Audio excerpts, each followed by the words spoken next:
Como vão, senhores? Tudo bem? Estamos aqui mais uma vez para darmos continuidade às nossas pequenas aulas de revisão. Tudo bem? Vamos analisar o seguinte: nós vamos nos ater nesta aula em um aspecto do procedimento criminal, um ato processual conhecido como alegações finais.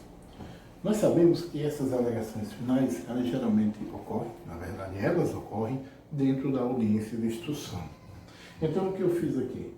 Tracei uma linha do tempo e tentei colocar os principais atos processuais que vão ocorrer dentro de uma audiência de instrução. Muito bem. O primeiro, ato processual. Ouve-se a vítima, se possível. Se a vítima morreu, a gente não tem como ouvi-la, não é verdade? Segundo ato, a oitiva das testemunhas de acusação. Primeiro a testemunha de acusação e, posteriormente, ouve-se a testemunha de defesa. Ouvida a testemunha de acusação e ouvida a testemunha de defesa, vamos para aquele momento, aquele ato personalíssimo conhecido como interrogatório, em que o réu tem a possibilidade dele mesmo contar ao juiz, ao seu julgador, como os fatos ocorreram. Esse momento é o momento do interrogatório, cuja natureza jurídica dele é uma natureza jurídica mista. Tanto é meio de defesa, quanto é meio de acusação. Então, chegamos a um momento dentro da audiência de instrução que nós temos que fazer um arremate, fazer uma conclusão do que ocorreu durante todo o processo. É o momento das alegações finais. Perfeitamente. Essas alegações finais, elas são feitas oralmente. Elas são feitas por um período de 20 minutos, se não for possível terminar nos 20 minutos, prorrogáveis por mais 10 minutos. Muito bem. Primeiramente, as alegações finais, como todos os atos processuais, começam pela acusação. A acusação terá 20 minutos para apresentar os motivos por que o réu devem ser, os motivos os quais devem levar o juiz a concluir pela condenação do réu. Posteriormente, a defesa, então, alegações finais da acusação e alegações finais da defesa. Para quê? Que levem o juiz a concluir que ou se deve absolver o réu, ou tem uma pena menor a ser aplicada, ou não foi ele que cometeu o crime, ou se ele teve uma participação menor ou maior. Muito bem, senhores? Então, é neste momento em que as alegações finais, elas surgem dentro da audiência de instrução. Vamos lá. Tenha em mente as alegações finais, posteriormente ao interrogatório, primeiramente a acusação e posteriormente a defesa. Elas são feitas oralmente. 20 minutos para a acusação, prorrogáveis por mais 10, e 20 minutos para a defesa, prorrogáveis por mais 10. Posteriormente às alegações finais, nós vamos à sentença. O juiz proferirá a sentença em audiência. Ocorre, senhores, o seguinte, que dentro do procedimento comum ordinário, no seu artigo 403, parágrafo 3º, é previsto uma possibilidade dessas alegações finais serem apresentadas por escrito, por memoriais. Existe essa possibilidade. O legislador pensou nessa possibilidade. Que casos? Ora, naqueles casos mais complexos, em que a apresentação das alegações finais, tanto pela acusação quanto pela defesa, elas poderiam ser prejudicadas se fossem apresentadas oralmente, por uma grande quantidade de réus, por um caso complexo que exigiria uma maior análise das provas produzidas em audiência, porque se nós observarmos, todas as testemunhas serão ouvidas. Elas sendo ouvidas, tanto a acusação quanto a defesa precisam fazer um resumo do que foi ouvido para sustentar a sua tese, tanto da acusação quanto da defesa. Então, no artigo 403, parágrafo 3º do Código de Processo Penal, é prevista a possibilidade das alegações finais por memoriais, em um prazo de 5 dias para a acusação, sucessivamente 5 dias para a defesa e um prazo, recebidas as alegações finais da defesa pelo juiz, um prazo de 10 dias para que o magistrado profira a sua sentença. A regra é que todos esses atos processuais sejam feitos na mesma audiência de instrução. Sejam praticados esses atos processuais oralmente.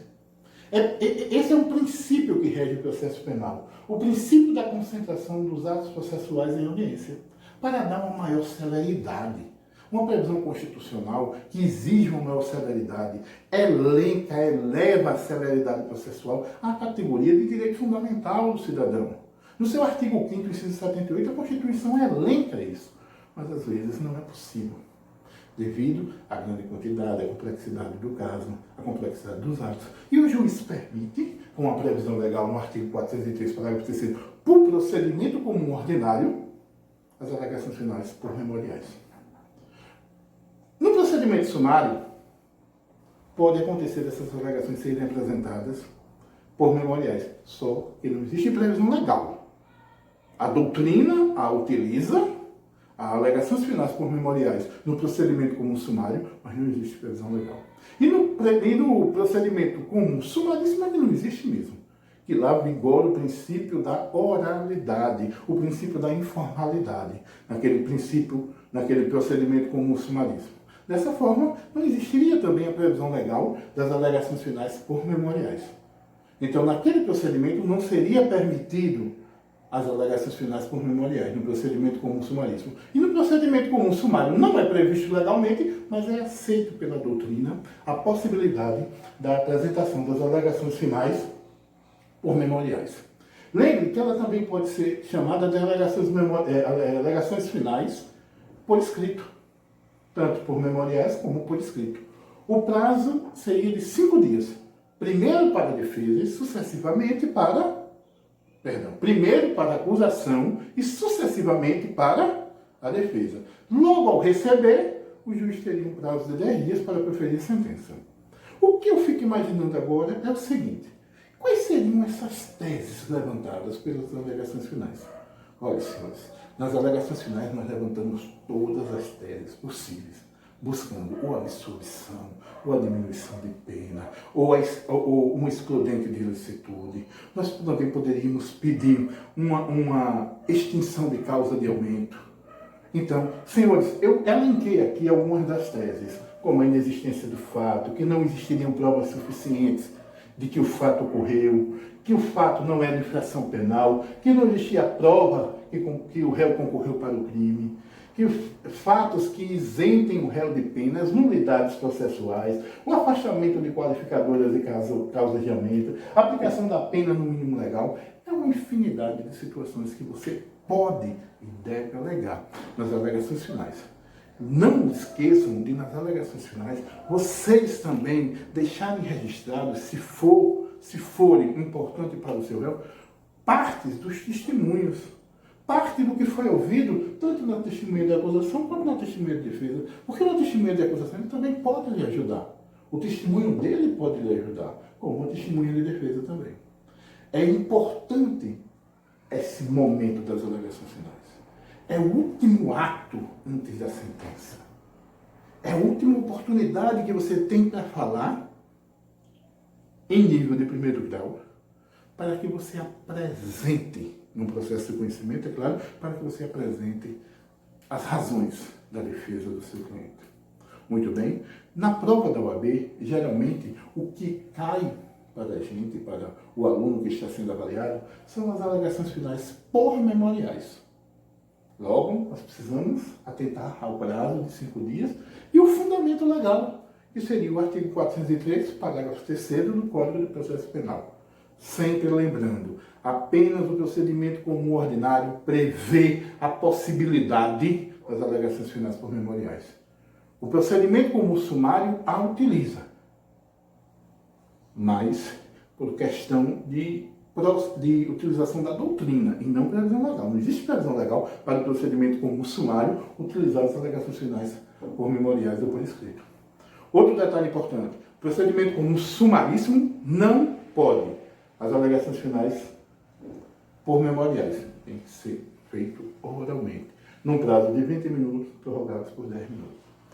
Por quê? Porque é necessária a regra fazer as alegações finais oralmente, pelo respeito ao princípio da concentração dos atos processuais em audiência. Então, não vamos perder a oportunidade de apresentar as razões de fato e de direito que levem à absolvição ou à diminuição de pena ou à nulidade, tudo que possa acrescentar à defesa do seu cliente. Diante disso, senhores, deixo registrado mais esse momento de revisão. Desejo a vocês que fiquem em casa, tomem cuidado com o coronavírus, que vocês precisam se cuidar, para que nós possamos voltar às aulas o mais breve possível. E qualquer dúvida, pergunta ao patriota.